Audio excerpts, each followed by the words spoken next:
नमस्कार, आप देख रहे हैं अकाल न्यूज और मैं तरसेम सिंह। आम आदमी पार्टी ने अब उत्तर प्रदेश में अपनी कमान संभाल ली है। आज जनपद लखीमपुर खीरी के विधानसभा मोहम्मदी में आम आदमी पार्टी के कैबिनेट मंत्री राजेंद्र पाल गौतम पहुंचे, जहां जनता ने बड़ी धूमधाम से उनका स्वागत किया। कैबिनेट मंत्री राजेंद्र पाल ने दिल्ली में अपनी पार्टी के विकास के बारे में जनता को बताया और कहा कि जनता हमें उत्तर प्रदेश में भी सेवा का मौका अवश्य दे। करुणा के सागर सम्यक संबुद्ध संत गुरु रविदास जी, संत कबीरदास जी, गुरु नानक देव जी, ज्योतिबा फूले जी, सावित्रीबाई फूले जी, फातिमा शेख जी, पेरियार ईवी रमासामा नायकर जी, नारायणा गुरु जी, साहू जी महाराज, डॉक्टर बाबा साहेब अम्बेडकर, शहीद भगत सिंह, शहीद उधम सिंह एवं मान्यवर कांसीराम सहित तमाम देश के महापुरुषों के चरणों में कोटि कोटि नमन करता हूं और आप सभी साथियों को क्रांतिकारी जय हिंद करता हूं।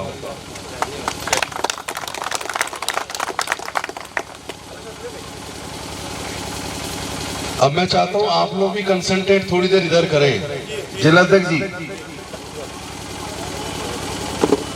कुछ बातें ऐसी है जो मुझे आपसे करनी है, शायद आपसे किसी ने की नहीं होंगी। आपने कभी सोचा है कि लगभग अब से 20 साल पहले स्कूलों के अंदर एक पॉलिसी लाई गई जिसको इंग्लिश में बोलते हैं no detention policy. No detention policy का मतलब है पहली क्लास से 8वीं क्लास तक किसी भी बच्चे को फेल मत करो, उनको ऐसे ही पास करते चले जाओ,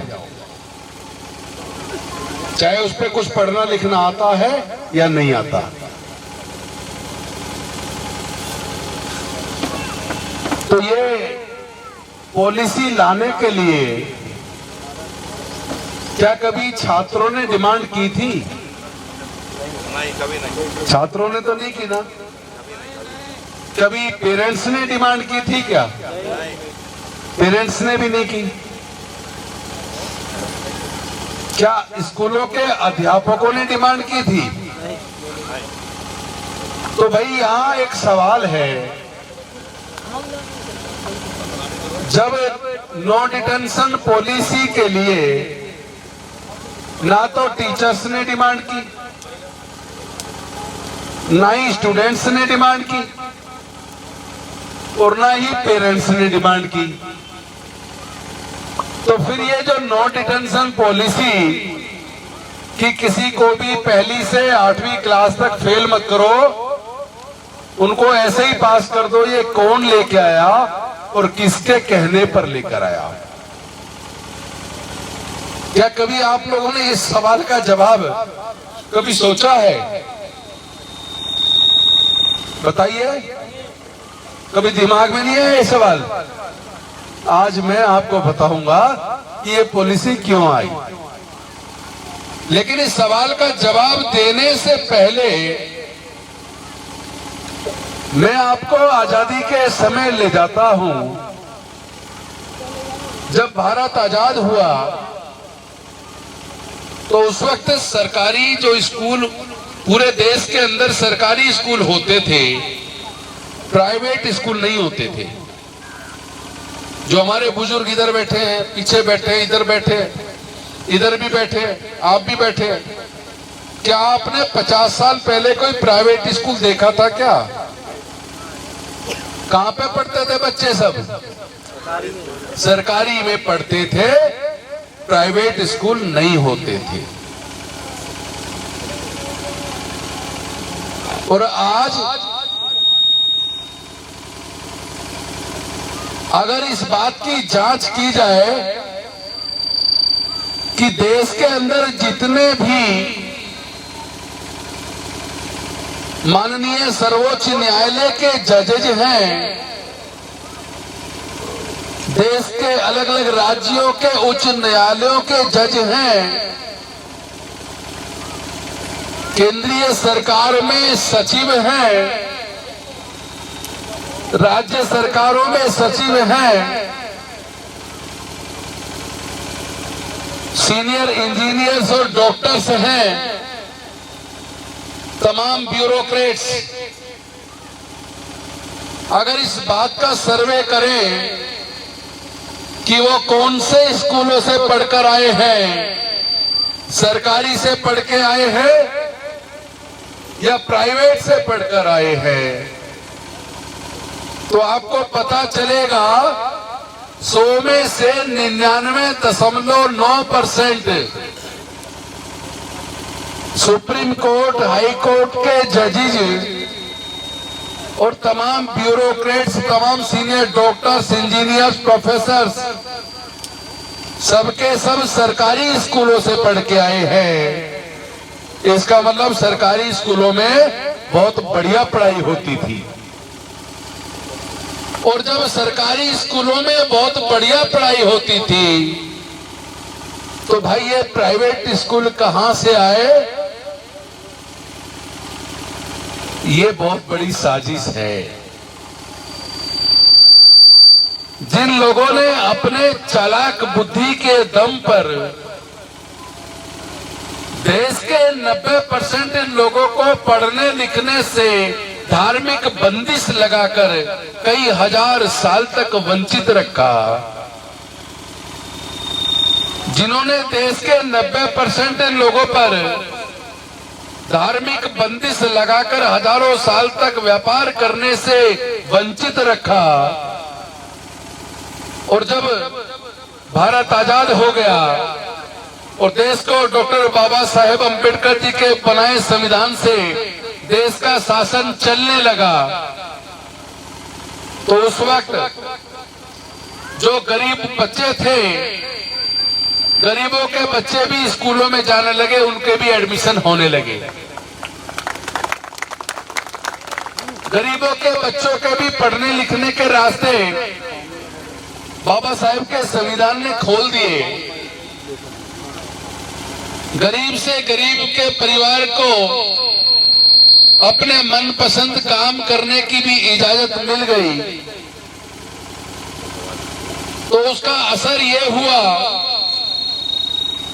चूंकि सभी के बच्चे सरकारी स्कूल में पढ़ते थे, अमीर हो या गरीब हो, मजदूर हो या किसान हो, कलेक्टर हो या कप्तान हो, मंत्री हो या मुख्यमंत्री हो, जब सभी के बच्चे सरकारी स्कूलों में पढ़ते थे, सरकारी स्कूलों में बहुत बढ़िया पढ़ाई होती थी, तो टीचर पक्षपात तो तब भी करता था वो, लेकिन सिर्फ इतना करता था कि गरीबों के बच्चे को आगे से उठा के पीछे बिठा दे, अपने मनपसंद बच्चों को आगे बिठा ले।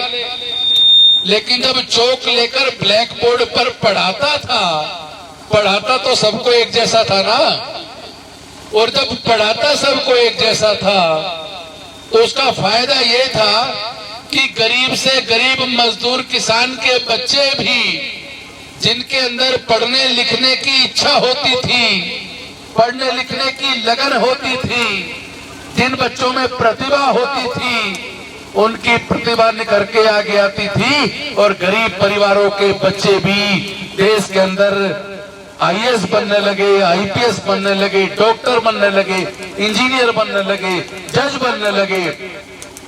तो कुछ लोगों को ये तकलीफ हो गई कि अगर गरीबों के बच्चे पढ़ लिख कर कलेक्टर बनेंगे, डॉक्टर इंजीनियर बनेंगे, जज बनेंगे, वकील बनेंगे,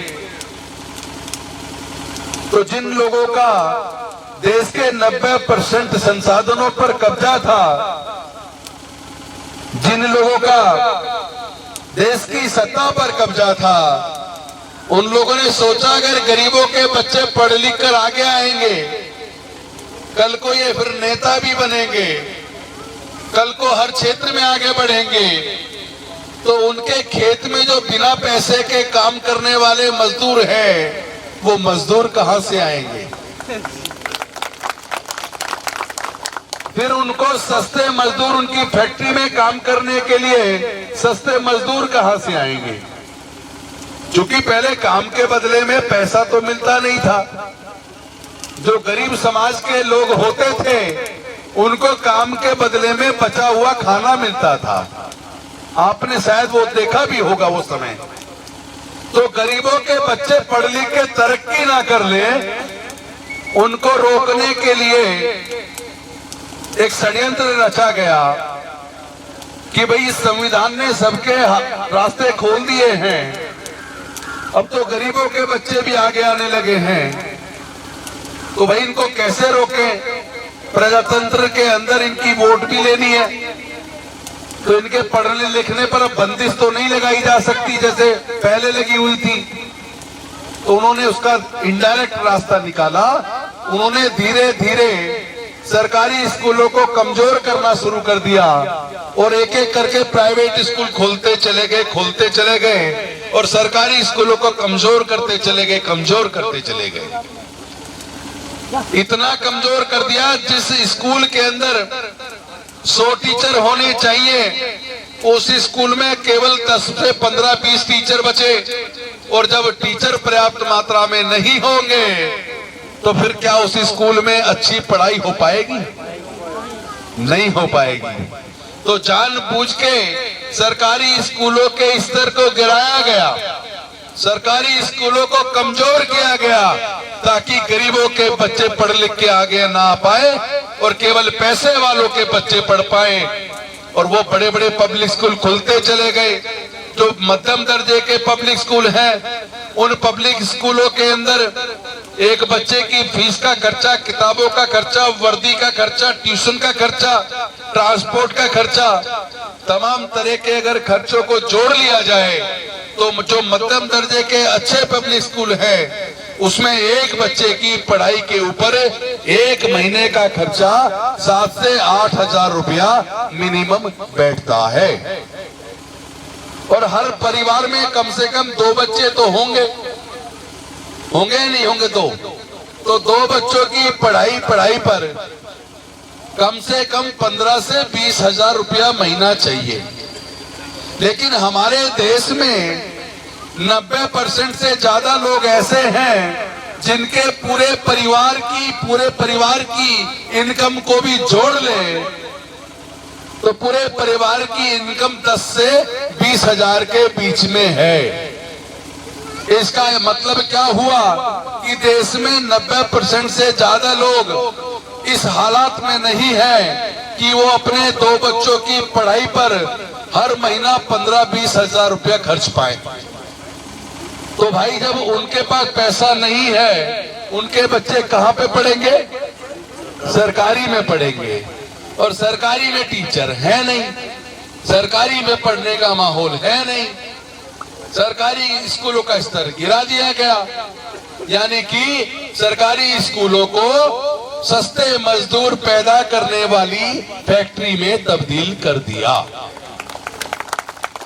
और ये सब एक साजिश के तहत हुआ है, सोच समझ के, चालाकी से, एक षड्यंत्र के तहत हुआ है ताकि गरीबों के बच्चे